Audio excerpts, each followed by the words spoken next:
వందే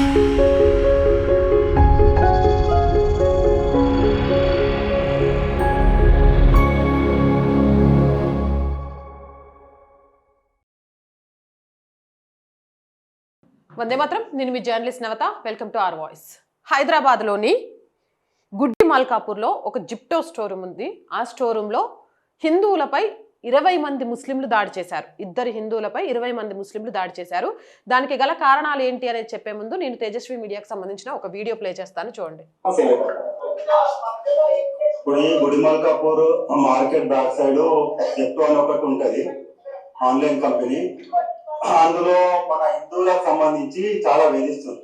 హిందూ అమ్మాయిలను వేధిస్తుండ్రు.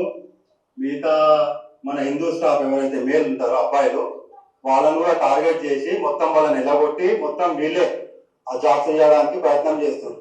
దాంట్లో భాగంగా 20 మంది కలిసి ఇద్దరిని కొట్టడం జరిగింది.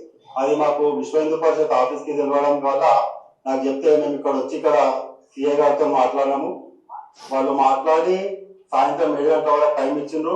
అందులో ఒక 3 పట్టుకున్నాము, మిగతా వాళ్ళందరినీ పట్టుకుంటామని చెప్పిండ్రు. అయితే మేము రిక్వెస్ట్ చేసినాము, మీరు చట్టపరంగా కరెక్ట్ చర్య తీసుకోండి. చర్య తీసుకోకపోతే విశ్వ హిందూ పరిషత్ బజరంగ దళ ఆధ్వర్యంలో పెద్ద ఎత్తున ధర్నా చేస్తాం మేము అని చెప్పడం జరిగింది. వాళ్ళు కూడా సానుకూలంగా రెస్పాన్స్ ఇచ్చిండ్రు. ఏసీపీ గారితో కూడా మాట్లాడడం జరిగింది. ఏసీపీ గారు కూడా మంచి రెస్పాన్స్ ఇచ్చిండ్రు. వాళ్ళు కూడా ఇప్పుడు వచ్చిండ్రు. వాళ్ళతో కూడా మేము మాట్లాడతాము, చర్య తీసుకుంటామని వాళ్ళు హామీ ఇచ్చిండ్రు. 7 గంటలకు మమ్మల్ని మళ్ళీ రమ్మని చెప్పిండ్రు. రాత్రి 7 గంటల తర్వాత మేము వచ్చి ఫర్దర్ గా మేము చూస్తాం. ఇంకోటి మేమేం చెప్తున్నామంటే, ఈ కొట్టిన వాళ్ళు ఇక్కడ లోకల్ వాళ్ళు కాకుండా బయట నుండి అక్కడిక్కడి నుండి వస్తుంది. ఇప్పుడు మీరు చూస్తున్నారు దేశంలో వాతావరణం ఎట్లా నడుస్తుందని. కాబట్టి మేము పోలీస్ వాళ్ళని రిక్వెస్ట్ ఏం చేస్తున్నామంటే, ఇటువంటి అసామాజిక తత్వాలు ఏవైతున్నాయో, ఎక్కడనో గొడవ జరిగితే వాటి గొడవకు సంబంధం లేని వాడు ఒక మతం ఆధారంగా వచ్చి ఇక్కడ మన ఉన్న మెజార్టీ ప్రజలను కొడుతుండ్రో, అది ఇప్పుడు మెజార్టీ వర్గం ముందు నిద్ర మత్తులో ఉండేది. ఇప్పుడు మెజార్టీ వర్గం అనేది మేల్కొంది. ఇప్పుడు నాకు ఇప్పుడు చాలా మంది ఫోన్ చేస్తున్నారు, అన్న ఏం జరిగింది, మేము రావన్నా అంటే, మాకు శాంతియుతంగా ఉండాలని చెప్పి మా హిందువులు కోరుకుంటాం. ఆ శాంతియుతంగా ఉండాలా, లాంటి ఆర్డర్ మొత్తం మంచిగా మెయింటైన్ కావాలని చెప్పి మేము లీగల్ కి వచ్చి కంప్లైంట్ ఇచ్చినాం. తర్వాత లీగల్ గా మీరు యాక్షన్ తీసుకుంటారో తీసుకోరో, మీరు ఏం చేస్తారో అనేది ప్రభుత్వం పైన తర్వాత పోలీసుల పైన ఉంది. ఇంకొకటి ఇక్కడ ఏం జరుగుతుందంటే, పోలీసు వాళ్ళు చాలా మంచోళ్ళు పాపం, కానీ ఈ ముస్లిం ఓటు బ్యాంకు కారణంగా ఇప్పుడు ఉన్న ప్రభుత్వము వాళ్ళకు పెద్ద ఎత్తున మద్దతు ఇస్తుంది. వాళ్ళకు మద్దతు ఇవ్వడం వల్ల ఏమైతుందంటే వాళ్ళు రెచ్చిపోతున్నారు. రైట్, చూసారు కదా. ఉద్యోగాలు మేము మాత్రమే చేయాలి, హిందువులు ఉద్యోగాలు చేయడానికి వీల్లేదు అంటూ ఇక్కడ గుడ్డి మల్కాపూర్లోని జిప్టో స్టోర్ రూమ్ లో ఒక దాష్టికం జరుగుతుంది అనే విషయం కూడా బయటకు వచ్చింది.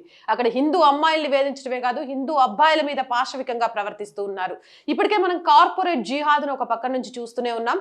కార్పొరేట్ కంపెనీల్లో పనిచేస్తున్న హిందువులను టార్గెట్ చేస్తూ మతం మారాలని వేధింపులకు గురి చేస్తూ, అలాగే అమ్మాయిలనైతే ముస్లిం అబ్బాయిల్ని పెళ్లి చేసుకోమని, శారీరక సంబంధాలు పెట్టుకోమని వేధిస్తున్న వైనాన్ని చూస్తున్నాము. ఇక పాత బస్తీకి సంబంధించిన గుడ్డి మల్కాపూర్ ఆలయానికి సంబంధించి స్టోర్ కి సంబంధించి చాలా క్లియర్ గా ఒక విషయం అయితే వెలుగులోకి వచ్చింది. ఎవరైతే జిప్టో స్టోర్ రూమ్ లో పనిచేస్తున్నారో హిందువులు, ఆ హిందువులకు సంబంధించి ఎట్టి పరిస్థితుల్లో ఇక్కడ పనిచేయడానికి వీల్లేదు అంటూ కూడా దారుణానికి ఒడిగట్టినట్టుగా తెలుస్తోంది. అయితే పోలీసులు ఈ విషయంలో నిష్పక్షపాతంగా పనిచేస్తున్నప్పటికీ ఓటు బ్యాంక్ రాజకీయాల కోసం పనిచేస్తున్న రాజకీయ పార్టీల కారణంగా సరైన న్యాయం చేయలేకపోతున్నారు అంటూ కూడా హిందూ సంఘాలు అయితే ఈ విషయంలో ఆగ్రహం వ్యక్తం చేస్తున్నాయి. అయితే వీళ్ళు లోకల్ గా ఉన్న ముస్లింసేనా లేకపోతే ఇక్కడికి వలస వచ్చిన ముస్లింసా, వాళ్ళ వల్ల ఇక్కడ మత విద్వేషాలు జరుగుతూ ఉంటే అక్రమంగా ఇక్కడికి వచ్చి ఉంటున్న ముస్లింల విషయంలో ఎందుకు కఠిన చర్యలు తీసుకొని వాళ్ళని ఇక్కడ నుంచి తరిమి కొట్టే ప్రయత్నం చేయలేదంటూ కూడా స్థానికులు ప్రశ్నిస్తున్నారు. మరి చూడాలి ఈ విషయంలో ప్రభుత్వం ఎలా స్పందిస్తుంది అనేది. Jai Hind, Jai Bharat. And more videos కోసం ఆర్ గ్రూప్ ఆఫ్ ఛానల్స్ ని వెంటనే సబ్స్క్రైబ్ చేసుకోండి. R voice, R political, R Sanskriti 3 మన ఛానల్స్ అండి. So please subscribe our channels. Content బాగుంది అనిపిస్తే లైక్ చేయండి, షేర్ చేయండి, మీ అభిప్రాయాన్ని కామెంట్ చేయండి. అలాగే ఆర్థికంగా ఆర్ వాయిస్ కి చేయూతనందించండి. మీరు చేసే ఆర్థిక సహాయం ఆర్ వాయిస్ కి చాలా చాలా అవసరం. ఆర్థికంగా సపోర్ట్ చేస్తారు అని ఆశిస్తున్నాం. సపోర్ట్ చేయాలంటే సబ్స్క్రిప్షన్ పక్కనే జాయిన్ అనే బటన్ ఉంది. 1 to 5 లెవెల్స్ ఉన్నాయి. ఏదో ఒక లెవెల్లో సపోర్ట్ చేయండి, లేదా స్క్రీన్ మీద గూగుల్ పే, ఫోన్ పేతో పాటు అకౌంట్ డీటెయిల్స్ ఉన్నాయి. మీకు తోచిన సహాయాన్ని అందించండి. వ్యాపార ప్రకటనల కోసం 8328500576 నెంబర్ని సంప్రదించండి. జై హింద్, జై భారత్.